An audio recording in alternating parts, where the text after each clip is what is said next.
Hello friends, I hope you're having a blessed day on this Saturday morning.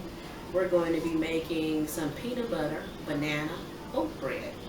I have a couple of overripe bananas.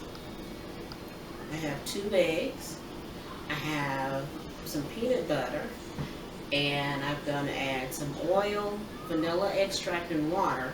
In this bowl I have 2 cups of all-purpose flour, 1 cup of quick oats, a half a tablespoon of baking powder, 1 teaspoon of salt, and 1/3 cup of powdered milk.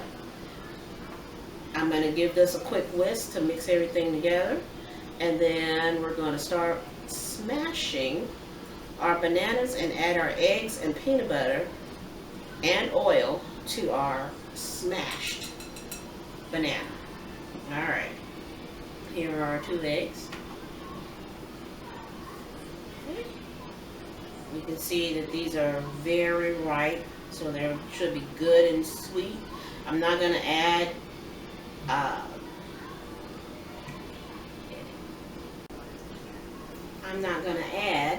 a whole lot of sugar to this because these bananas smell sweet and they look very, very sweet. So we're just going to peel this off and add it to our bowl. I have a scrap bowl over here that I'm dumping everything in. Nothing's hitting the floor. There we go. Just a little bit of extra peeling on there. I'm going to take that same whisk and I'm going to smash the bananas with. And I'm going to be adding 1/3 of a cup of peanut butter to the bananas. I love, and I have been craving peanut butter in everything right now. During this time, I think peanut butter is a good, quick, healthy protein source. Alright, that's good. And this is chunky peanut butter, so that means it has some nuts in it. If you don't want to use peanut butter, you can use almond flour or almond butter, or you can use, if you're doing nut free, you can use your sesame butter. If you're not doing nut free, cashew butter tastes really good in here as well. Let's see here if we can get this out since it's freshly opened. I might add a touch more peanut butter to this, only because I've been craving peanut butter. But my family prefers it to be lightly peanut buttered, if that's a word. There we go. I think this is the last little bit. Yeah. There we go. See that? 1/3 cup of chunky peanut butter. We're going to add it in here with our bananas. And don't get rid of this spatula. We're going to use it to scrape the bowl down and to mix with. So I'm going to set that to the side. I'm going to be using that again for the oil. Alright. So let's get it kind of in there before I add the eggs. The eggs will make it a little difficult to incorporate the peanut butter. So let's get that incorporated in there. There you go. Now, we're adding 2 large eggs. And in all of my recipes, if I say eggs, there's always going to be 2 large eggs. If you have smaller bananas, use 3. If you have a super long banana, use 1.5 or 1.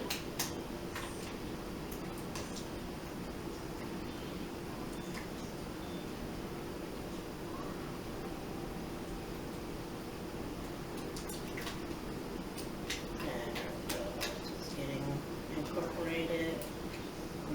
Check the size of the bowl. Looks like I like to use glass bowls. I can check the size without having to switch tools. There we go. That's all incorporated.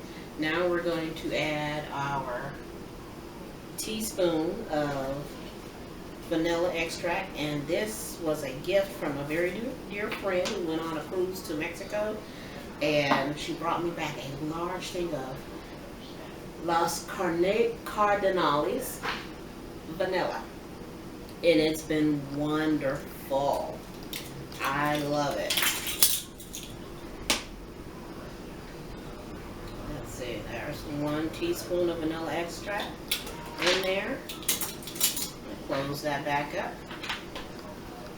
Alright. Mommy, how much longer is it going to take to get my Spider-Man costume to get here? Mitchell.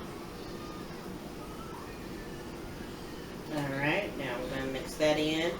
And then the last 2 ingredients are sugar. And we're not, like I said, we're not going to use a whole lot of sugar because those bananas are super sweet. And I have a little bit of water reserved on the side, about a cup, and I'm going to see how much I actually need, because not only were those bananas super sweet, they're super liquidy. Let's see, I know I'll need at least a half a cup, but we'll see. We're adding 1/3 cup of oil. Remember, we have 1/3 cup of peanut butter in here, so we only need 1/3 cup of oil. There we go. And we are through with that. There we go. Let's mix that in. Get that good and incorporated.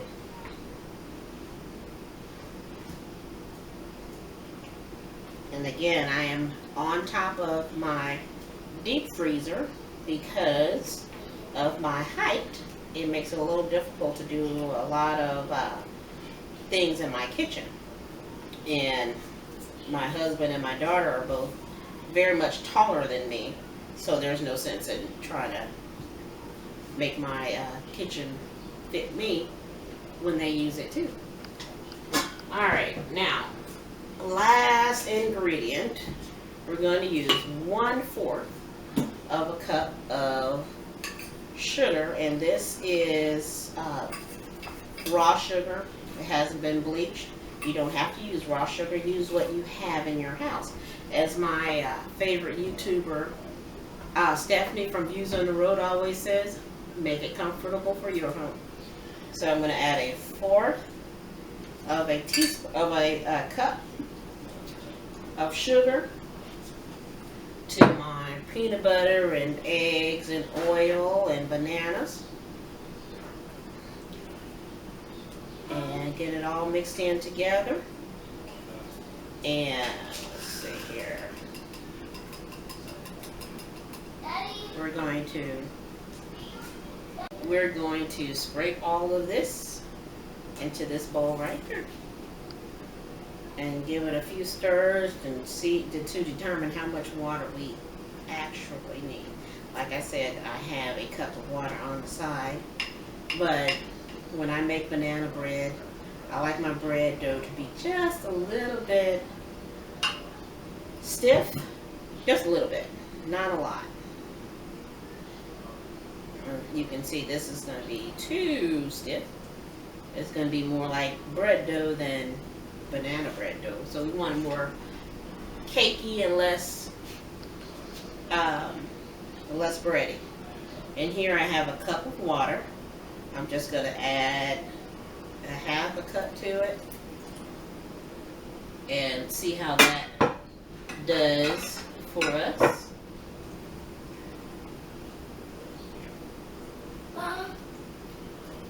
There we go, and now that seems to be doing it for us.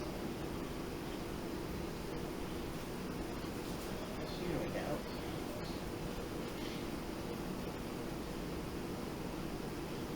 And it still seems to be just a smidge thick, just a smidge. So I'm going to add just a little bit more water. Actually, I think in this case we're going to just use the whole cup. So that's 1 cup of water.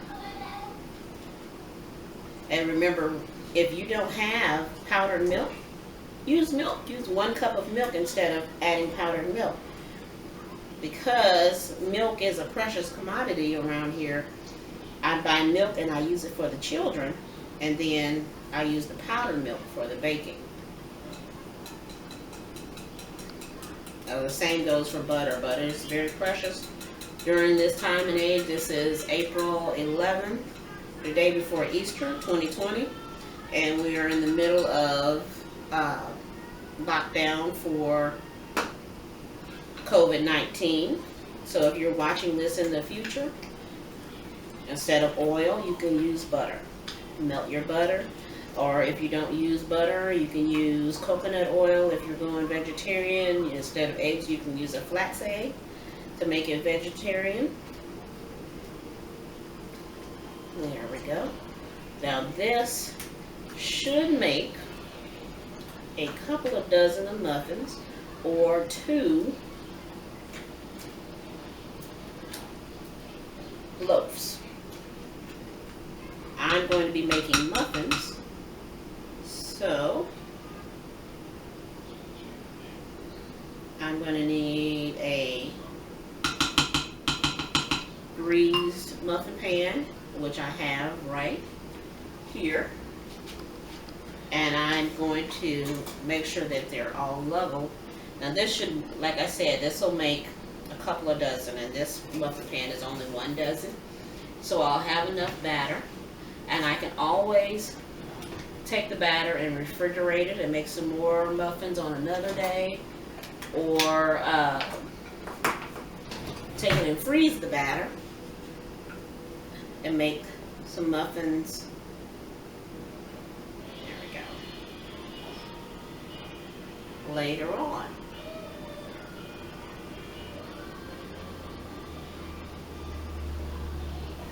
This is going to be wonderful. I previously made some banana muffins last week, and I added about 1/3 of a cup of hen hearts to it, because my daughter, although she eats meat, she's very finicky about her meat. So if she eats chicken, it'll be chicken nuggets. It won't be regular chicken. If it's burger, it has to come from a restaurant. She doesn't want it cooked from home. I don't understand that, or I don't understand that. But I do make her eat it. If I cook it, you're eating it. And I just wanted to make sure she's getting some healthy nutrients, because she never really ate fish. So she's getting some of the omega-6s and omega-3s that she would have normally gotten from fish, but she doesn't eat fish. But the rest of us, we love seafood. So if you have a child that doesn't eat seafood, or if you yourself don't eat seafood, hen hearts is a great way to go to get those nutrients, essential nutrients in you.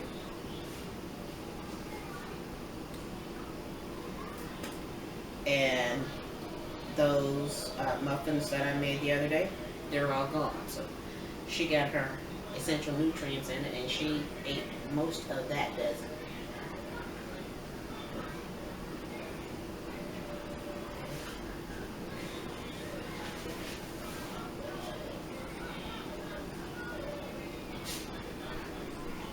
And this is a regular ice cream scoop. I prefer to use an ice cream scoop because it will give me exact measurements for every muffin. Every muffin will be the exact same size. And you want to bake this. You see it's kind of stiff. You want to bake this on 350 for 25 to 30 minutes, and use a skewer or a toothpick or a knife. Insert it in the center. If it comes out clean, it's ready.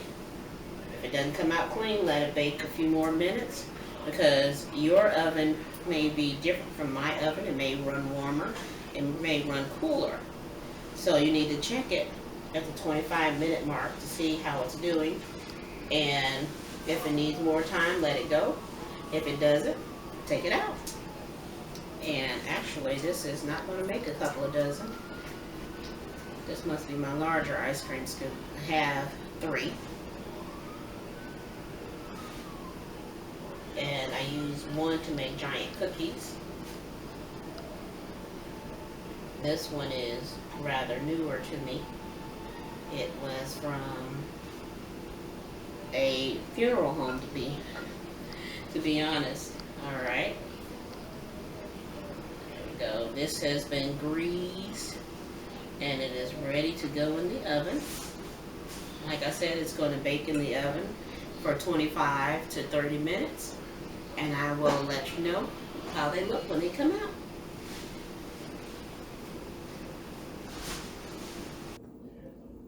Alright, it took exactly 25 minutes for them to be ready. I'm taking them out of the oven and I'm going to sit them on a cooling rack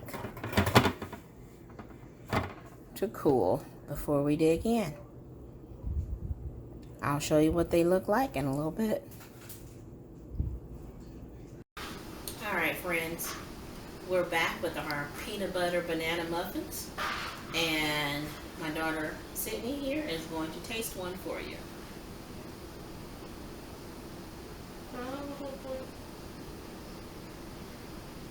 What she said was, can she have the whole plate? No. Is that a thumbs up? Alright. You guys have a blessed day while Sydney tries to steal more muffins. We'll see you later on with a new video.